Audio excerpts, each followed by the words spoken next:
Greetings, you are watching Dugin's Guideline. These days, it is hardly possible to discuss anything serious other than the astonishing victory of Donald Trump and the crushing defeat of the protégé of globalism, Hillary Clinton, in the American elections.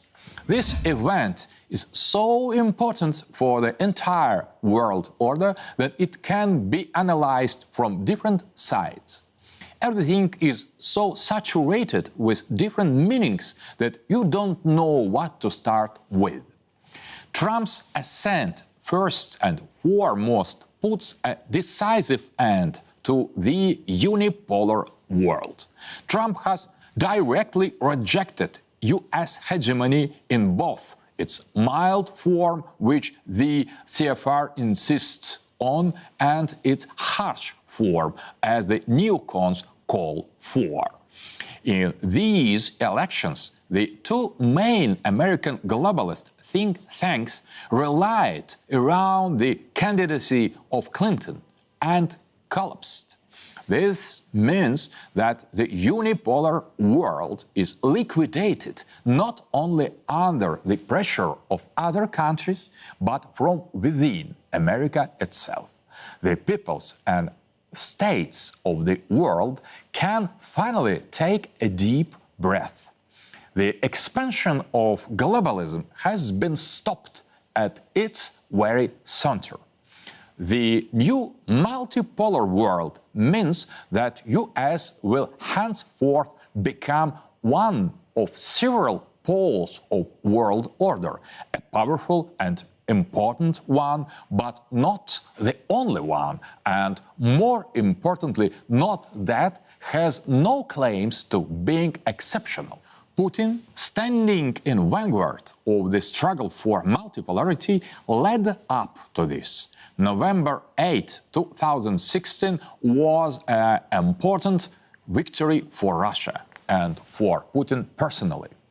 There is no alternative to the multipolar order, and now we can finally create the architecture of this new world order, not through war, but through peace.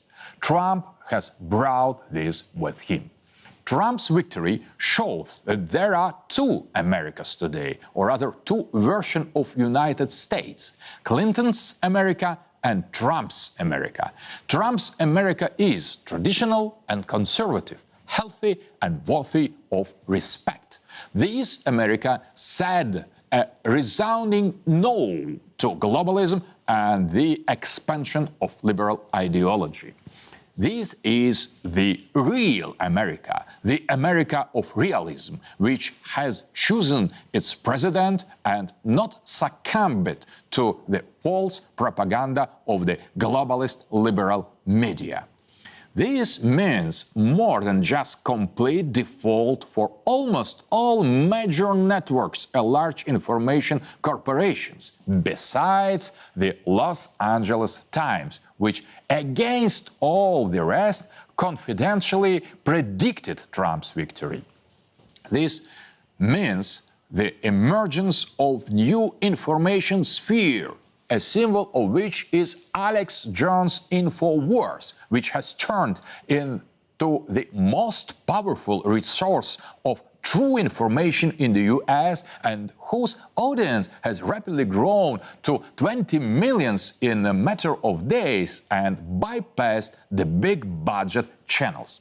This is not only the power of belief, that is the power of truth. In insisting that the truth does matter, Alex Jones expresses the position of real America, that America which saw its full representative in Trump.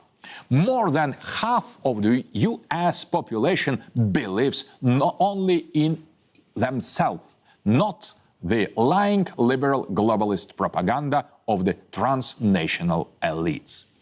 This is brilliant news. Dialogue can be held with this kind of America. Out of the shadows has emerged a second America whose symbolic information resources are now the Los Angeles Times and Alex Jones Internet Television.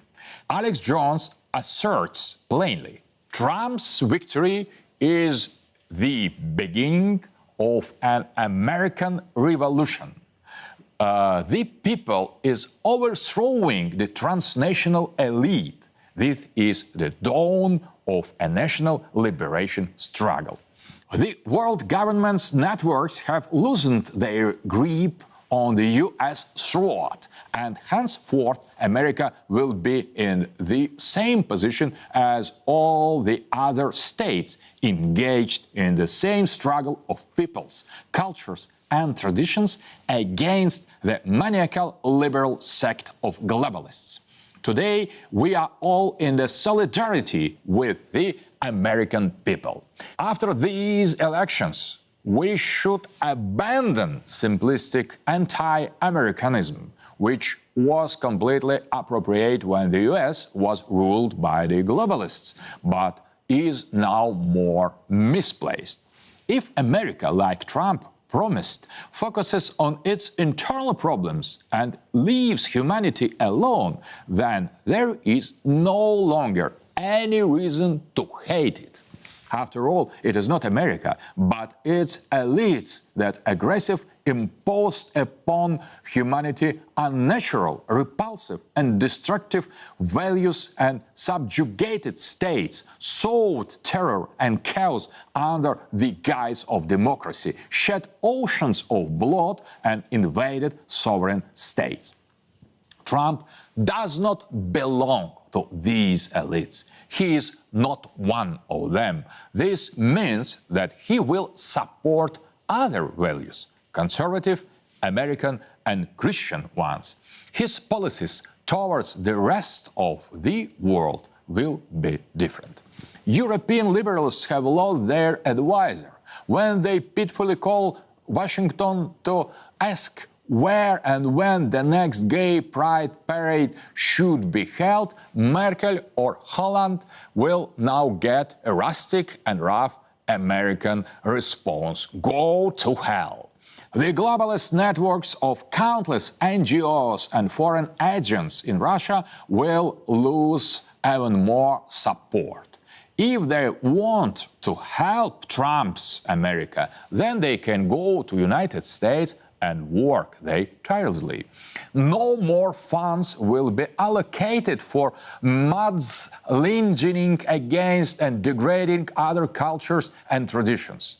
Unlike Clinton, Trump does not consider LGBT, feminism, or postmodernism to be last words of progress, but he considers them to be a disease. The most that they will be able to get out of America now is treatment for their perversions.